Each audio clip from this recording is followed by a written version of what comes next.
We had a lot of agencies participate, a lot of lessons were learned, both on the first responder side and also with the local corporation, State Farm, that was involved in this. Okay, let me get somebody to you.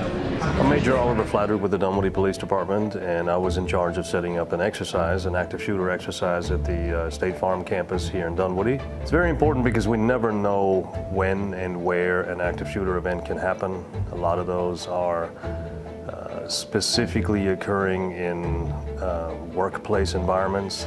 It's not something that is a given, but it's always a possibility no matter where you work. 5 people in 14. So State Farm had about 80 role players.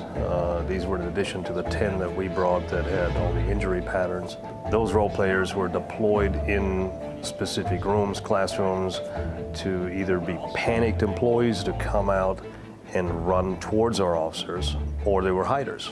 And then we had some that were tasked with barricading so that they could rehearse that. All right, let's do 4 more in here. So the scenario was basically a single gunman coming in who was intent on killing his wife. The suspect in this case essentially walked into the building following other employees that were kind enough to hold the door open, which of course is a huge security breach, and then started taking people out. In this particular exercise, we had about 10 people that were severely wounded, and he ended up in one of the classrooms, and that's when the whole scenario started playing itself out. Hands up! Put your hands up! Police coming in! We invited our sister agencies to participate in this exercise. Those teams were set up to time release at specific time points to give it a little bit more reality. The initial team, for instance, was 3 Dunwoody police officers who responded to the building and then married up with a security officer. And from there, we started sending other contact teams in to start hunting down the suspect. 2 coming out! 2 coming out! 2 coming out! 2 coming out! There's a lot of stress.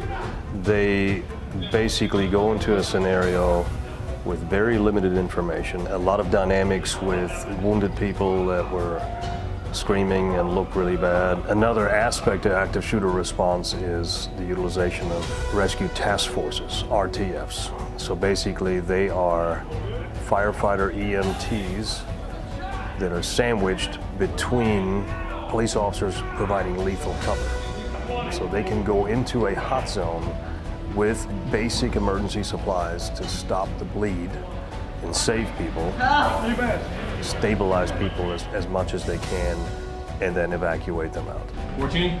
I think there were a lot of lessons learned, both on the officer and firefighter EMS side, and also the corporate side. Every time we put police officers in a very realistic training scenario, they take that to heart. We always look for ways to improve our responses, and the only way to do that is through continuous exercises.